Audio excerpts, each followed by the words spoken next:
भाइयों और बहनों, एक भाई लिखते हैं इसमें, ये खत जो लड़की पढ़ रही थी ऑफिस में मैंने लिया, वो लिखते हैं कि मैंने थोड़े खेमे और कन्नाट वगैरह वो एक कोई मुसलमान भाई के पास से लिया होगा।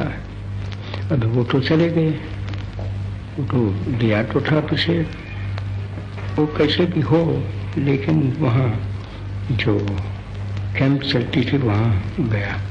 लेकिन अभी तो वो तो हाथ में नहीं आते हैं, वो तो चले गए, लेकिन उनका रह गया है तो कहाँ रखना चाहिए। ये बात ठीक है कि वो कोई थोड़ा निकल जा सकते हैं कि अभी तो चले गए तो हम उसको लेकर हसल करके बेच जाए, तो चोरी होगी। तो वो तो शरीफ आदमी है तो पूछते हैं कि इसका क्या करना चाहिए।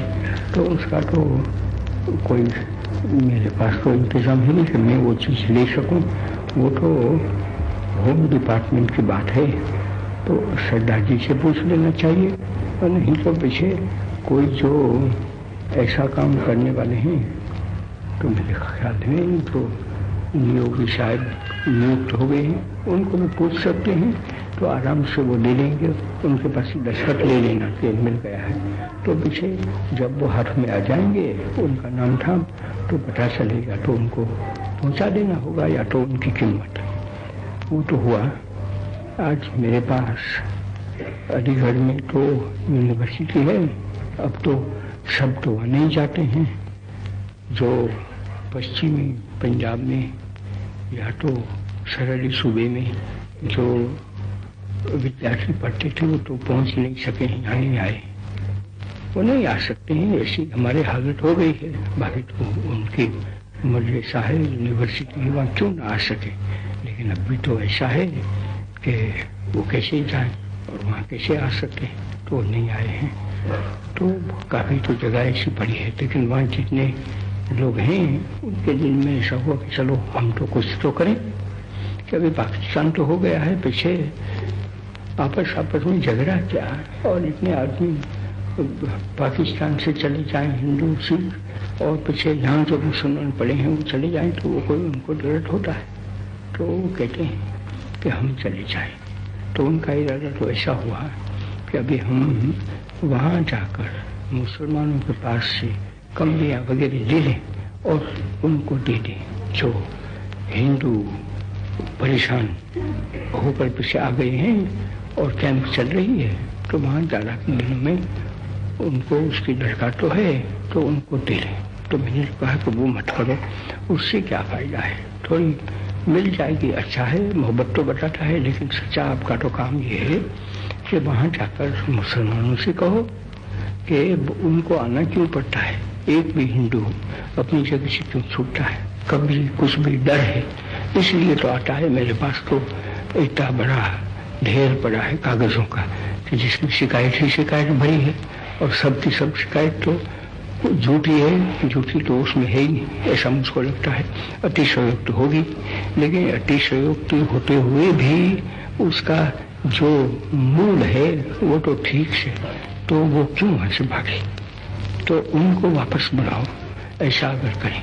और बस ये करेंगे यहाँ से कि जो मुसलमान चले गए वो अपने घरों में रहें, तो बस हम कभी लड़े ही नहीं थे, हमारे बीच में कभी झगड़ा ही नहीं हुआ था, ऐसा हम पीछे बता सकें सारी दुनिया को। और आज तो हमारा नाक कट गया है, कल पीछे वो हमारा नाक साबित हो जाएगा। ऐसा मैंने उन लड़कों को कहा है, तो उन लड़कों को तो कहते तो हैं कि हाँ ठीक तो कहते हैं, क्या करते हैं वो तो नहीं भी जाने। लेकिन मैंने तो इतना कहना चाहिए वो कह दिया। आज जो मैं बात तो आप लोगों को करना चाहता हूँ वो तो एक बड़ी बात है।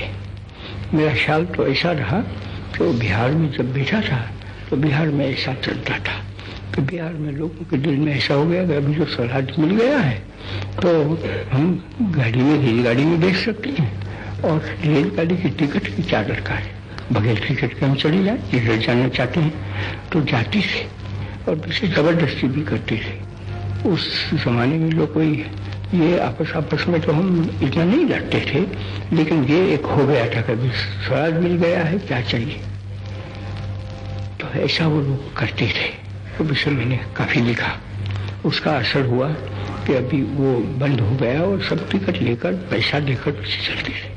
लेकिन अभी मैं सुनता था कि वो तो कुछ दिन अर्सा चला गया, अब फिर ऐसे हो गया है। और अभी तो सारे हिंदुस्तान में जिस जगह पे चाहो यूनियन में तो काफी लोग बगैर टिकट के चलते हैं। और पीछे बड़े बड़े लोग हैं, वो भी समझते हैं कभी तो रेल हमारी हो गई, इसमें तो कोई शक नहीं है। तो हम ऐसे ही बेच सकते हैं उसमें। इसका नतीजा ये हो गया है, मैं कल सुना कि करीब 8 करोड़ रुपया की तो बर्बादी हो गई। अभी 8 करोड़ रुपया किसको कहते हैं, 1 करोड़ रुपया किसको कहते हैं। कांग्रेस में जब 1 करोड़ रुपया हमको इकट्ठा करना था तो कितनी परेशानी हुई, कितने लोगों को निकलना पड़ा। और उसमें तो मैं वो इकट्ठा करने भी था ना, तो घर घर जाकर घूमता था और साथ दूसरे आदमी को ले जाता था, तब तो बड़ी मुसीबत से 1 करोड़ रुपया जमा हो सके। ऐसे हम गरीब लोग आज तो हमारे पास करोड़ रुपया का खर्च कर लेते हैं, मिल गया है, और किस तरह से करें इसका कोई पता नहीं चलता है। क्यों कि हमने ऐसा काम नहीं कर लिया है, लेकिन अभी तो हमारे हाथ में आ पड़ा है तो हम जानते नहीं है। तो इसमें लोगों के दिल में वैसा आ गया कि अभी रेल में किराया क्या देना था, मुफ्त चले जाएं और सेल करें, या तो कुछ काम के लिए जाना है तो जाए। वो सब मेरे हिसाब से तो वो बस बिल्कुल लूट है। और इस तरह से तो हिंदुस्तान ताराज हो जाएगा। पीछे हमारे पास न रेलगाड़ी होगी न कुछ भी होगा, और पीछे लोग रोएंगे कि अभी हम कैसे जाएं और कहाँ जाएं, कैसे जा सकते हैं। 8 करोड़ रुपया किसको कहते हैं। रेल में तो इतना हमको मिलता था कि जिससे वो तो बाहर की कंपनी, उस कंपनी को ब्याज यहाँ से छूट मिल जाता था। इतनी कमाई होती थी उसमें, क्योंकि काफी लोग, करोड़ों लोग जब चले जाते हैं रेलगाड़ी में और उसका पैसा देना पड़ता है। कोई तो जाते थे, उस जमाने में भी कोई भी आदमी ऐसे नहीं जाते थे, ऐसा नहीं था, लेकिन बहुत कम जा सकते थे क्योंकि उसका हिसाब रहता था, इंस्पेक्टर रहते थे, वो सब चलता था। इसलिए बहुत लोग, हजारों की तादाद में लोग मुफ्त में नहीं जा सकते थे। आज तो ऐसा हो गया, गार्ड है तो गार्ड को मारो, उसको गाली दो, इंजन ड्राइवर कौन है उसको। तो इस तरह से 8 करोड़ रुपया तो चला गया। और रोज मरोज पैसा का खर्च होता ही जाता है, मुफ्त पैसा, क्योंकि ट्रेन तो ऐसे चलती नहीं है, उसमें कौन सा चाहिए। इतने उसमें नौकर लोग पड़े हैं, उनका डरमाया देना पड़े। वो तो नहीं कह सकते कि अभी हमको वो कमाई नहीं होती है तो डरमाया क्यों दे, तो खाए भी कैसे, किस तरह से काम हो सकते हैं। तो वो तो करोड़ों के काम है, करोड़ों का खर्च होता है और करोड़ों रुपया हमको मिलते हैं। तो उसमें से आखिर में वो नुकसानी नहीं जाती थी रेल में, ऐसा। और नुकसानी नहीं जाती थी, उसका भी सबब तो ये कि तीसरे दर्जे के जो मुसाफिर थे उसके पास पैसे मिल जाते थे, क्योंकि उनके पीछे खर्च तो बहुत कम और आमद तो बहुत बड़ी थी, इसलिए हमको वो पैसे रह जाते थे, कुछ भी नफा मिलता था। अभी नफा नहीं मिल सकता है अगर ऐसा चले तो जब मैंने कल सुना तो मुझको बड़ा दर्द हुआ कि इस तरह से हम करेंगे तो पीछे हम अपने आप हर तरह से, जिधर से देखो वहां से लूट ही लूट चले। एक तो आपस में हम डरे, एक दूसरों को कत्ल करे, एक दूसरों को हटा दें, उसमें भी करोड़ों का, उसमें कोई फायदा तो पहुंच नहीं सकता है। जब यहाँ से अपना घर को छुड़वा कर उन लोगों को पाकिस्तान भेज दो तो वो कोई मुफ्त जा सकते हैं, और पाकिस्तान से यहाँ आते हैं तो भी मुफ्त नहीं, वो भी तो करोड़ों की तादाद में तो बर्बाद हो जाता है धन। और पीछे इन लोगों को खाना खिलाना, उनको पहनने का देना, और उनके पास से काम तो अभी देने की हमको इल्म भी हासिल नहीं हुआ कि सबके पास से काम देना है, तो मुफ्त में हमारे ये सब खर्च करना पड़ता है।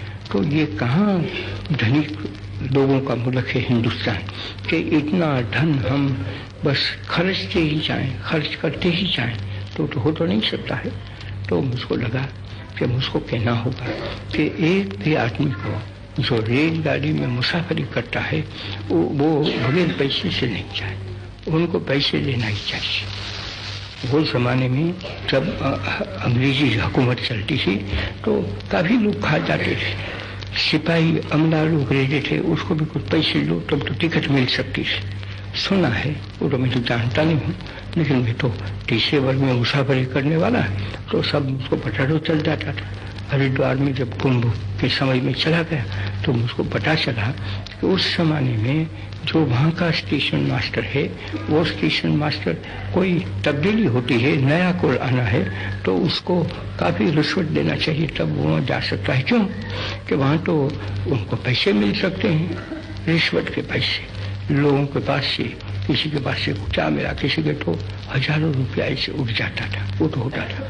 अभी तो मेरे दिल में तो ऐसा है कि अभी तो हम सब शरीफ बने। कोई रेलवे स्टेशन का मास्टर है, या तो सिग्नलर है, या तो इंजन ड्राइवर है, या तो इंस्पेक्टर है, कोई भी हो, सब गार्ड है, तो वो सब लोगों को वो प्रामाणिकता से, हक से, सच्चाई से जो पैसा मिलता है वो खाकर अपना जीवन बसर करना चाहिए और लोगों का पैसा छीनना नहीं चाहिए। और इसी तरह से जो मुसाफिर है तो मुसाफिर अपनी चीज़ें ऐसा समझकर रेलगाड़ी को इस्तेमाल करें, उसको साफ रखें, उसमें थूके नहीं, वो फूंकना नहीं चाहिए, इस जगह पे फूंके नहीं, खामखा चेन न चलावे और पैसा बगैर लिए हुए एक भी आदमी मुसाफरी न करे। इस तरह से होना चाहिए, तब तो कह सकते हैं कि हमको सच्ची आज़ादी मिली है। लेकिन अभी देखना ये है कि हजारों लोग, मैं कहता हूँ तो हजारों लोग तो सुनने वाले नहीं है, या तो लाखों लोग जो मुसाफिरी करने वाले हैं उनको कौन सुनाएगा।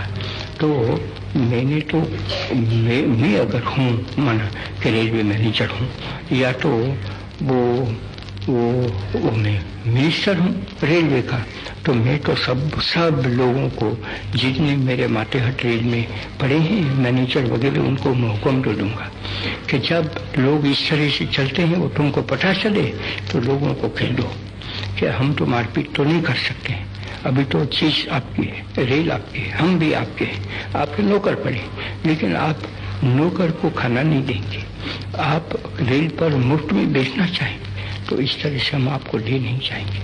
तो मैं तो कहूँगा कि जंगल में पड़ी है, ट्रेन चली जाती है तो ट्रेन को खड़ी कर देंगे वहाँ, और इंजन ड्राइवर को हुक्म होगा कि वो इंजन को वहाँ से हटा लो, इंजन ले जाएगा लेकिन ट्रेन वहाँ पड़ी रहेगी। अगर वो मुफ्त में जाना चाहते हैं तब पीछे कोई किसी को न गाली देना है, किसी को न मजबूर करना है, किसी को कुछ कहना ही नहीं है, लेकिन ट्रेन वहाँ पड़ी रहेगी जब तक वो मुफ्त में बैठे हैं तब तक। ये कोई बात नहीं है, और ये तो एक बेसियाना चीज़ है कि हम जैसे कि जंगली लोग पड़े हैं तो चलो गाड़ी को बंद भी कर सकते, रोक भी सकते हैं, खड़ी करो, खड़ी भी करवा लेते हैं और पीछे उसमें बगैर करके बेच जाना, वो कोई शराफत नहीं है। और इस तरह से हमारे लोगों को करना नहीं चाहिए। इसी तो बहुत सी बातें चलती है, लेकिन जब मैंने सुना, और ये तो मैंने तो आपको यहाँ की बात सुनाई ना, लेकिन मैं सुनता हूँ कि पाकिस्तान में भी वही चलता है, क्योंकि आखिर में हम तो वही है, यहाँ की हवा में पैदा हुए हैं, यहाँ का नमक खाते हैं, तो सब ऐसे ही पड़े हैं, तो वहाँ भी ऐसे ही ट्रेन चलती है। तो अभी दोनों बिल्कुल नाराज हो जाएंगे इस तरह से अगर ट्रेन की हम किराया न दें और ट्रेन में मुसाफरी करें और रिश्वत खाएं और जिसको जो दिल में चाहे ऐसा करें, जिसको मारना है उसको मारें, तो पीछे हम बिल्कुल लुटेरे लोग बन जाएंगे।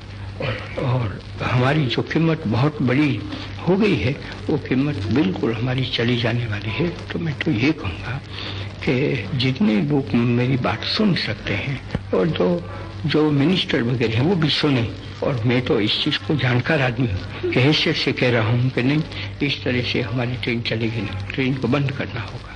और खामखा हम ऐसे क्यों इंजन चलावे और कोलसा चलावे और लोगों को मुफ्त में कहीं भी ले जाए, मुफ्त में इस तरह से कोई लोग जा नहीं सकते।